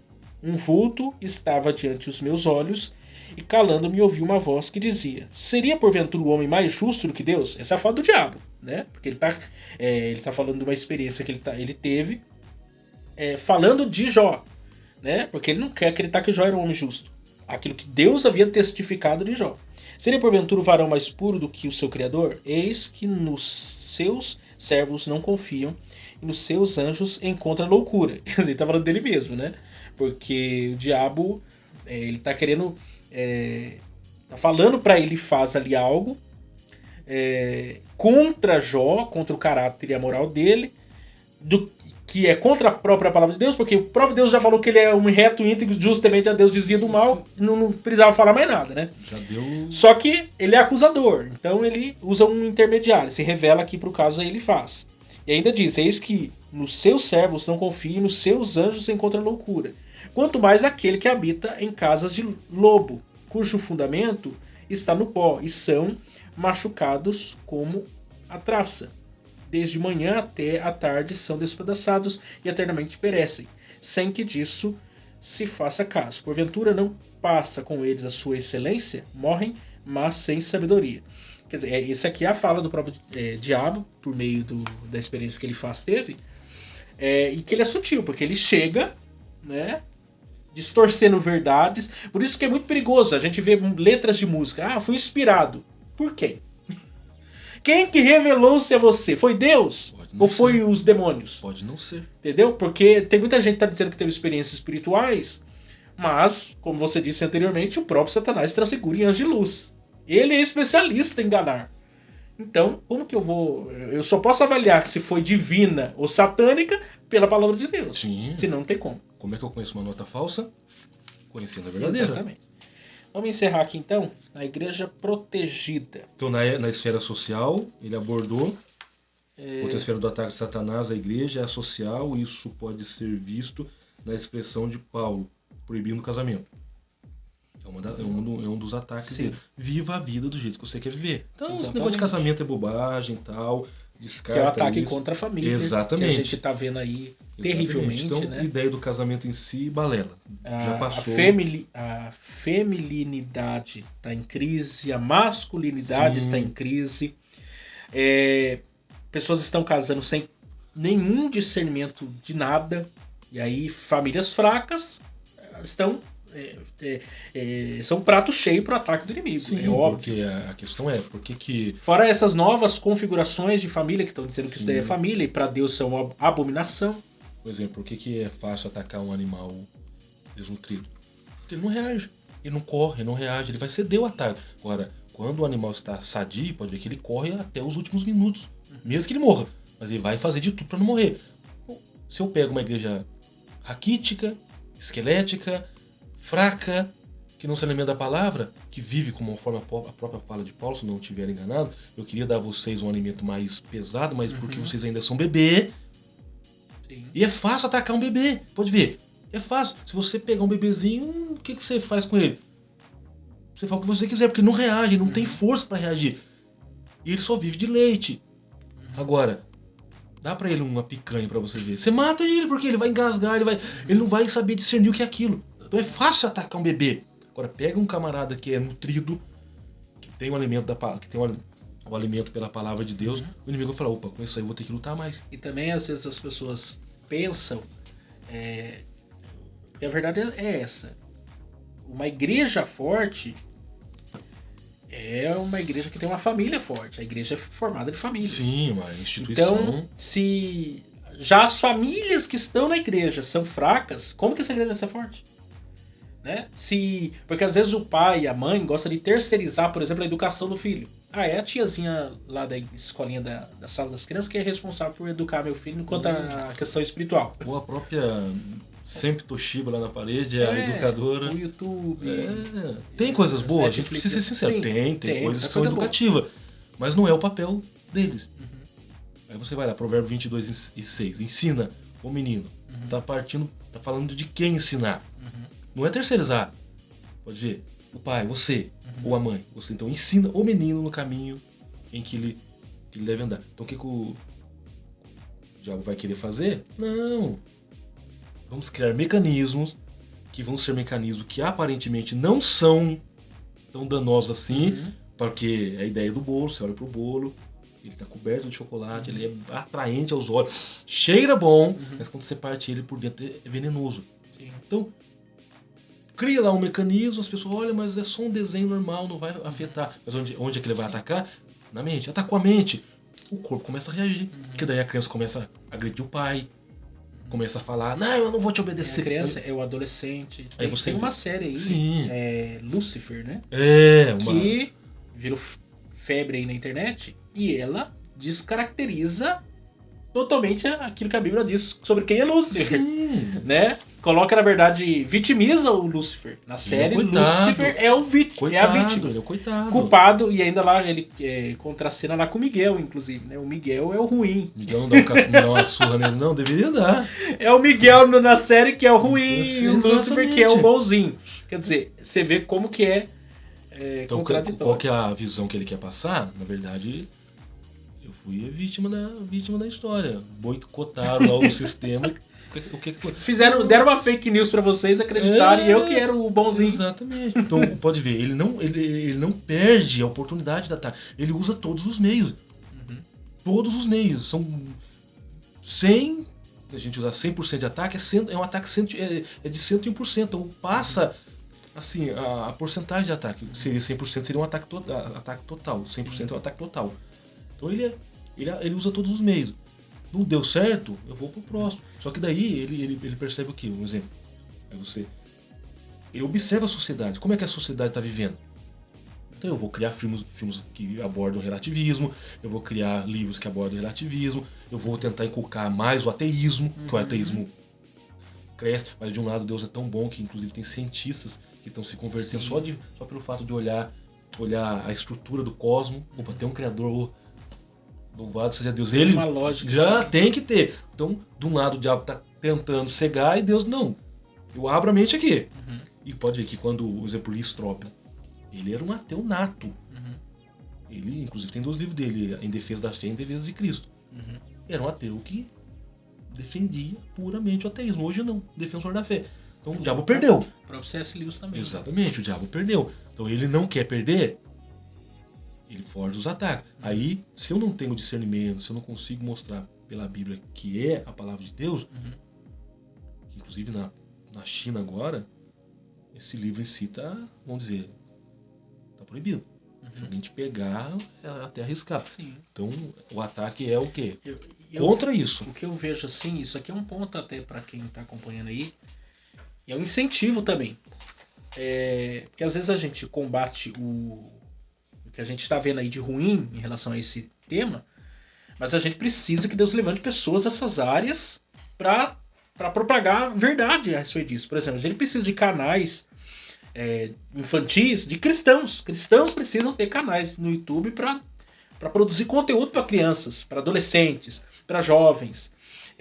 Até as igrejas, penso eu, que tem que investir mais na questão da mídia, né, de produção, porque o que a gente mais consome o dia inteiro tá na palma da nossa mão. Né? Sim, a Netflix, quer dizer, precisa haver uma estrutura, um canal para que a gente consiga propagar isso de maneira positiva também. Porque senão como que eu vou combater uma coisa se eu não substituo pelo que é verdadeiro, pelo aquilo que é bom? Por exemplo, você tem o C.S. Lewis, ele escreveu as Crônicas de Nárnia. Tem muita gente que não sabe, mas as Crônicas de Nárnia foi o C.S. Lewis que escreveu, né? E tem toda uma abordagem cristã. Então tem muita coisa que a gente tem que orar até para que Deus levante pessoas dessas áreas, para que possam fazer diferença, porque só a gente combater aqui não é suficiente ainda. Porque tem muita coisa que as pessoas não vão parar aqui para ouvir a gente, ou às vezes não vai entrar lá dentro da igreja, mas se a gente puder entrar dentro da casa dessas pessoas de alguma outra forma, vai ser muito benéfico. É a fala de Paulo, contanto que Cristo seja anunciado, ou pelas vias midiáticas, ou pelas vias revistas, jornais, mas que chegue. Sim, de alguma forma tem que chegar a verdade da palavra de Deus. E o último aí, a igreja protegida. Aqui são só 2 pontos para a exposição da palavra de Deus, que e nós a temos oração aqui reafirmado, e a prática da oração aí, que é de fundamental importância aí. Mas deixa eu até ler aqui. Porque toda criatura é boa, não há nada que rejeitar sendo recebido por a sua graça, porque pela palavra de Deus e pela oração é santificado. Ele está combatendo aqui a questão do casamento, né? E também a questão da abstinência dos manjares aí, né? Que havia toda aquela questão. E ele diz: toda criatura de Deus é boa e não há que rejeitar sendo recebido com a sua graça, porque pela palavra de Deus e pela oração é santificado. Quer dizer, ainda tem um texto sentido que eu gosto que diz que é o lavar regenerador pela palavra.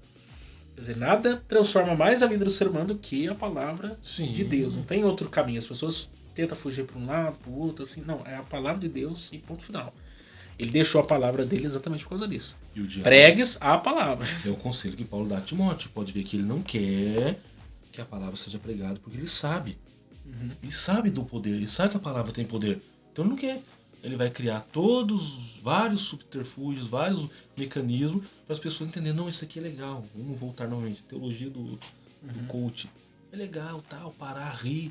Eu não quero ser confrontado, eu não quero sai do culto pensando, olha, eu preciso mudar de vida. Preciso parar com isso, eu preciso mudar. Não, eu quero ir pra casa aí. Não, você viu lá como que é legal isso, aquilo. Aí você vai pra uma pizzaria e você continua abordando aqui. Ninguém vai pra uma pizzaria pra ficar lá assim. Você ouviu a mensagem? Eu acho interessante isso porque tem alguns pastores que queimando. Estão em crise nesses últimos dias porque eles pensam assim, nossa, eu preguei 30 anos. Aí surgiu uma nova geração aí, inverteu tudo que eu falei. Eu virei obsoleto e eles, arcaico, sabe, sem importância. E alguns até se deixam cair por essas coisas e começam a mudar seu perfil, sua coisa, porque ele quer ser aceito de alguma forma. Quando na verdade ele deveria persistir na verdade, que aí ele iria fazer diferença. Qual que é a ideia da palavra perseverança? Perseverar até hoje eu preguei que Cristo é o Senhor, vou manter a mensagem até que eu morra que Cristo é o Senhor. Porque eu vou dizer que Cristo é um doce. Então se alguém perguntar por que você mudou a mensagem? Não, porque a sociedade me mostrou, então você cedeu ao desejo. Porque a igreja deu um checkmate nele. Se você muda ou você é mandado embora. Inclusive tem um pastor recente em São Paulo que falou que a Bíblia precisa ser atualizada. Sim. Aí qual que é a fala do Billy Graham? Que a Bíblia é mais atual do que o jornal que vai ser lançado. A Bíblia é mais atual do que o jornal que vai ser lançado amanhã. O jornal que vai ser lançado amanhã, ele está desatualizado. Que a Bíblia já tem mensagem de 2.000 anos atrás que está falando de hoje, que está falando do amanhã. Então, qual que é a finalidade dele? É tirar a exposição da palavra, e até na lição fala por que foi criado o círculo de oração. Porque o coletivo parou de orar. Exatamente. Então, a até igreja mesmo, em si... alguns dizem que os seminários teológicos surgem por causa de uma deficiência da igreja de não ensinar corretamente a teologia para os seus obreiros. E aí? Então, porque tem coisa que é tarefa da igreja. E aí a gente terceirizou para outro. E aí outro já está contaminado. E depois eles voltam contaminados para dentro da igreja. Sim. Aí o que acontece? Um contaminado, é a ideia. Uma erva daninha no gramado, se não for tirada, ela consome todo o gramado. Mas é só basta a gente olhar para a Europa. Exatamente. Né? Se a gente pensar nos grandes pregadores, né? Os grandes avivamentos aconteceram na Europa. Opa. A reforma protestante aconteceu na Europa. Vai para a Alemanha hoje. Os maiores teólogos liberais estão na Alemanha. Sim, são exatamente. São os grandes templos que foram palcos, que foram usados para multidões, inclusive de grandes mensagens, ou se tornaram bares ou se tornaram bibliotecas. Cinemas. Porque tem que entender que as coisas mudam.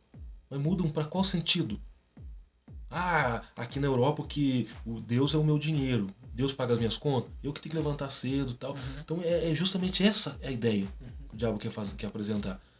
Tira Deus de cena, inclusive a fala do Friedrich Nietzsche, mate Deus e fique livre dele. Como é que eu mato Deus? No literal? Nunca. Impossível. Como é que eu mato Deus? Eu vou tirando tudo aquilo que se refere a ele. Tiro a Bíblia de cena, eu tiro a palavra de cena, eu tiro a exposição de cena, eu tiro inclusive tem bons filmes que exaltam a Cristo, tem bons documentários que inclusive faz aquele extraordinário, foi Deus quem fez. O que é a fala da filha do Billy Graham, Annie Lotz Graham? Por que aconteceu quando aconteceu a tragédia em 11 de setembro de 2001? Aconteceu isso e tal. Ela falou, não. Sabe por que muitas coisas estão acontecendo nas nossas escolas? Sabe por que muitas coisas estão acontecendo nas nossas faculdades, nas nossas universidades, inclusive na nossa nação? Porque tiraram Deus. O dia que tiram Deus, tira a coluna que sustenta tudo. Se tirou a coluna, tudo que está sustentado tende a cair. Então essa que é a ação do inimigo, a sutileza dele. O quê? Tirar tudo de Deus para as pessoas caírem. Porque caindo é o que ela quer. É o que ele quer. Porque ele já é um ser caído. Então eu quero que as pessoas também caiam como eu caí. Sim. Então o que a igreja precisa fazer? Voltar para a exposição, sola a escritura. Sim. E voltar para a oração. Muitas pessoas, isso é até a fala histórica, eu estou tentando lembrar o nome do cara, esqueci. Mas que fizeram uma pergunta com o pregador, né? O artista, o pastor perguntou pro artista, assim, você conta uma mentira e as pessoas vêm e te ouvem. E eu prego a verdade e ninguém vai me ouvir. Daí ele disse, assim, eu sei o problema. É que eu conto a minha mentira como se fosse verdade. Você conta a sua verdade como se fosse mentira. Então ninguém vai acreditar. Quer dizer, tem gente pregando a Bíblia como se ela fosse uma mentira. E aí, como que as pessoas vão acreditar? Se nem a pessoa que está pregando acredita. Então fica mais fácil acreditar naquele que está contando uma mentira, mas que parece que é uma verdade, né? Do que ouvir o cara que está realmente pregando a verdade. Porque às vezes a gente... Porque Paulo ainda diz, eu não vim com palavras de sabedoria, eu vim com o poder de Deus. E às vezes tem muitos pregadores bons de Bíblia, mas falta, como diz o Hernando, né, tem luz na cabeça, mas falta fogo no coração. E olha que o camarada... E ele nós que somos pentecostais, vamos dizer assim, não, o cara é frio. Não, talvez é que nós que sejamos. Ele tá mais quente do que a gente. Exatamente. Talvez esteja mais quente do que nós. Exatamente. Porque a gente tem que levar a sério a exposição da palavra de Deus. Livro por livro, texto por texto, todo dia. Porque é só assim que a igreja vai realmente crescer. O crescimento saudável da igreja demanda de uma pregação saudável, de uma igreja que tem centralidade na palavra de Deus. E o último é a questão da oração, que é que a gente está falando do fervor. Por muitos anos, nossas igrejas, Assembleias de Deus, foram pioneiras na questão da oração. Lideraram a questão da oração no Brasil. Hoje, nós não somos mais conhecidos pela igreja que ora.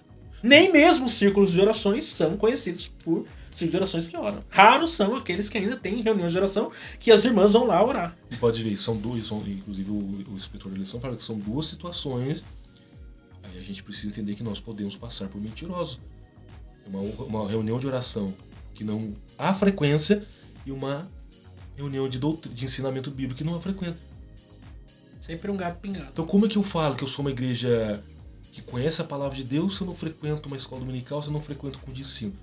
Como é que eu sou íntimo de Deus e não amo a palavra pratico dele, oração? não amo ter comunhão. Aí alguém fala, mas eu não consigo, eu trabalho, eu estudo, eu vou pra faculdade, saio do trabalho 6 horas da tarde, pego um ônibus A, desço, pego o B, pego o C, pego o D pra chegar na faculdade. Ele tem 24 horas. Ele não trabalha 24 horas, ele não estuda 24 horas. Inclusive, tem uma fala de um pensador cristão que ele fala, eu nunca orei 1 hora, mas eu nunca fiquei 1 hora sem orar. Olha aí. Quebra ou não quebra, gente? Uhum. Eu nunca orei 1 hora, mas eu nunca fiquei. Significa o quê? Que eu sou inconstante. Não que o camarada que trabalha numa fábrica, numa marcenaria, tá cortando a madeira e tá com a mão, o olho fechado, enfiando a mão. Perde as 2 mãos, Deus ocupado. Não. Enquanto eu tô lá, calculei, fiz a metragem lá. Deus, a minha consciência está ali. 2 metros pra cá, 1,75. Deu uma parada. Senhor Deus, abençoa o culto hoje à noite, abençoa o fulano de tal. Pronto. Deixa eu cortar agora. Pronto. Então é justificativa. É relacionamento também. Exatamente. Você convive lá com uma pessoa, quantas vezes você não fala com ela durante o dia? Então, várias vezes.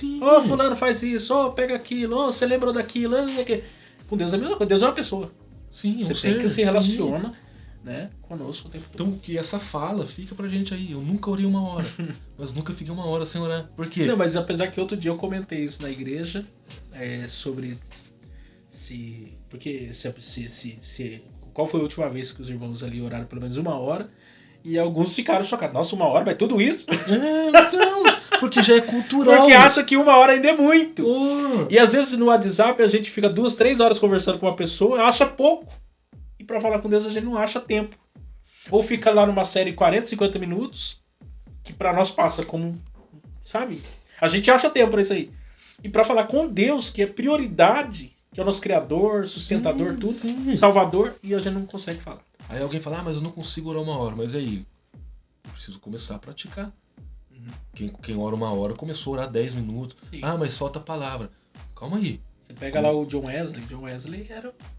A questão do metodismo surge do método. Sim. É a disciplina ali. Por exemplo, o que falar de Jonatas Edwards, que tirava 13 horas do dia para orar e ler a Bíblia? Então. Um dos maiores sermões é o dele, Pecadores na Mão de um Deus Irado, pregou que parece que o inferno tinha aberto de fato a boca ali para engolir os crentes que estavam lá, crentes segurando os pilatos. Como é que chegou nesse ponto? O teor da mensagem. Então, se o próprio Cristo orou, sendo um Deus que se tornou carne, vamos dizer pela ótica, se fosse olhar pela lógica, não precisava, mas deixou exemplo que eu preciso falar com meu pai. Preciso manter comunhão com meu pai. Mas 1 hora de oração é muito tempo. Começa com 20 minutos. Mas não dá. Tô na minha pedalada, se levanta 6 horas da manhã, dependendo, pedalo, consigo pedalar aí. Enquanto eu tô pedalando, sim, eu posso estar orando. Ou será que eu tô pedalando? Que é a oração em espírito, né? Exato. Os verdadeiros adoradores o adorarão em espírito, é verdade. Comunhão com Deus direta. Então, não preciso ir lá no templo, não preciso levar sacrifício. Não, eu posso levar minha voz aos céus e entrar na sala do trono.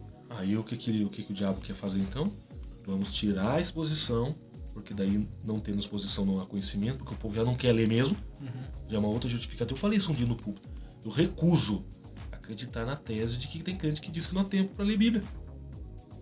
Na verdade, a própria leitura, não apenas a Bíblia. Um cristão que não lê, ele tá perdendo muita coisa. Sim. A leitura faz parte da formação do cristão. Paulo, Timóteo, passa em Trode, pega a minha capa e os meus livros, porque me é útil. Me é útil. Aí você vê, falta conhecimento, falta isso, falta aquilo, porque eu não tenho tempo para ler a Bíblia. Eu recuso acreditar nessa tese de que crente não há tempo para ler a Bíblia. Você pega aí, são 1189 capítulos, 31.173 versículos. Se você ler 7 por dia, em 6 meses você lê a Bíblia. Se você ler 10 por dia, você consegue ler a Bíblia 3 vezes no ano, a cada 4 meses. Mas 10 capítulos é muita coisa. Então, divide os 1189 por 365, se você quer ler a Bíblia durante o ano. Então é justificativa. Eu só posso falar daquilo que eu conheço. Sim. Mas eu vou pro culto e lá eu vou ler. E durante a semana? Eu não tenho tempo. Eu não tenho tempo por quê? Não tenho porque eu não quero. E que, na verdade, não é justificativa, eu não quero. Eu acho muito estranho. Eu já não me surpreendo mais com algumas coisas. Porque a maturidade espiritual deixa a gente com o pé no chão. Mas tem muitas pessoas que só sentem a presença do Espírito Santo lá no culto. Isso prova pra mim que ela não sabe o que é a presença de Deus de fato. Então se eu tiver... Porque se ela realmente soubesse que é a presença de Deus de fato, ela não se ateria só àquele momento. Ela queria todo dia e de ter um relacionamento profundo que muda a vida dela mesmo. Então a ideia que você apresenta é o que? A ideia da fonte. Então só existe uma fonte que me proporciona, que tira minha sede no templo. A fonte anda comigo. Você pega o livro Heróis da Fé, escrito pelo Orlando Boy, inclusive passou pelo IBAD, dormiu aqui no IBAD. Ele frequentava a escola dominical na sede. Um dos Heróis da Fé lá saía e ia orar no meio do mato, orar lá no meio da floresta. Sim. Então é a questão, só busca a fonte quem tem sede pela água. Agora, justificativa, eu não leio a Bíblia porque é um livro difícil, mas pega livros aí que você demora quase um mês para entender uma folha. O camarada escreve, parece que veio ele viajou na maionese. Mas eu tô lendo um livro lá de 400 páginas, tô na página 12 ainda. Por quê? Porque eu não entendo bolufas nenhuma. Aí a Bíblia. A linguagem é clara. Que dificuldade eu tenho em entender o Salmo 23, o Salmo 121. E o doutor pode ler. Não, sim, e por isso, Deus falou numa linguagem que atende exatamente o acadêmico. Deus falou na língua dos homens. O catedrático falou também, escreveu, e melhor, deixou escrito para aquele que nós vem, nós fumos, nós voltemos. Ele lê e entende. Agora você pega um crente, qual foi a última vez que ele leu a Bíblia? Aí ele deixa aberto lá no Salmo 91, como se aquilo fosse amuleto para espantar fantasma, assombração, o Gasparzinho da vida. É um amuleto, né? Ninguém entra em casa, amuleto, mas não usa ela. Ninguém entra em casa. Escondido no coração, não é lá na coisa. Igual pra gente correr, senão a gente vai. Uma irmã, se não chegar nada, foi irmão, tinha perdido o óculos. E não achava o óculos. Onde é que o óculos estava, Miquel? Nas páginas da Bíblia. Não fazia quanto tempo que eu não uso óculos? Perdi o óculos, tem 6 meses. Não faz 6 meses que eu não pego a Bíblia. Aí o que vem na mente agora é, fizeram uma pesquisa. O benefício que a leitura da Bíblia faz pra mente. Sim. Pro cérebro. Então é benéfico. Mantém-se a isso. Agora, o que o diabo vai querer fazer? Não há necessidade de ler a Bíblia, não. É bobeira. Vem aquela fala antiga lá. A Bíblia é um livro difícil de ser entendido. Só o alto clero que entende. Aí o Martim Lutero veio e fala: vamos escrever na língua do povo, para que o povo entenda o que Deus quer falar. Pronto, deu certo. Isso que ele traduziu em 11 semanas. Imagina. Né? Ele traduziu o Novo Testamento em 11 semanas. O camarada em 11 semanas não consegue ler o Novo Testamento. Você pega o Novo Testamento de... Não vou lembrar quantos capítulos são, mas são 1189 de Gênesis ao Apocalipse. Aí divide aí. 11 semanas, que significa que ele ficou quantas horas? 12, 13 horas. E ficou ali, traduzindo, né? E não é ler. A tradução você pegar a original ou pegar o latim, que era uma língua mais usada no contexto católico, pegar do latim e começar. Palavra por palavra, formar as frases. E aí, para não haver contradição, então muitas vezes a mente cansada, o olho cansado, mas não pode haver contradição. E disse Deus, preciso colocar aqui, disse Deus. De repente mas não. Não, quem já E o Espírito Santo lidou lá com o tem texto também. original, grego, hebraico, sabe que não é fácil de lidar com o texto original. Eu tive grego. Imagina traduzir um Novo Testamento inteiro. Mas, gente, vamos encerrar aqui. Senão, eu não sei quantas horas a gente já tá falando aí. Mas espero que seja aí esse conteúdo aí. Vocês têm a semana inteira. Não precisa ver inteiro, não. Uma vez só, que não é todo mundo tem esse tempo. Mas você pode ver um pouquinho aí. Curtir aí o podcast aí, assistir, acompanhar. E semana que vem estaremos aqui de volta com a lição de número 2. Nós vamos ir até a lição 13. Vamos falar sobre a sutileza da banalização da graça. Essa vai ser... vocês estão achando que só do Satanás aqui foi estreito? Essa lição, ela tá muito boa. É por isso que a gente quis fazer os podcasts. Porque cada assunto aqui que vai ser tratado é exatamente aquilo que nós estamos vivendo nesses dias. E precisa ser abordado aí. Então a banalização da graça vai ser o tema do nosso próximo podcast aí. Então Deus abençoe vocês. Se inscrevam aqui no nosso canal. Compartilhe aí esse conteúdo. Gediel, semana que vem vai estar aí de novo. Firme e forte. Cristo, só um alerta, se voltar, eu não venho, não apareço por aqui, não recebo mensagem. Voltar nós já, daí não precisa mais de escola dominical. Aí quem ficou se lá. Aí vocês veem o que já tá produzindo aí no canal.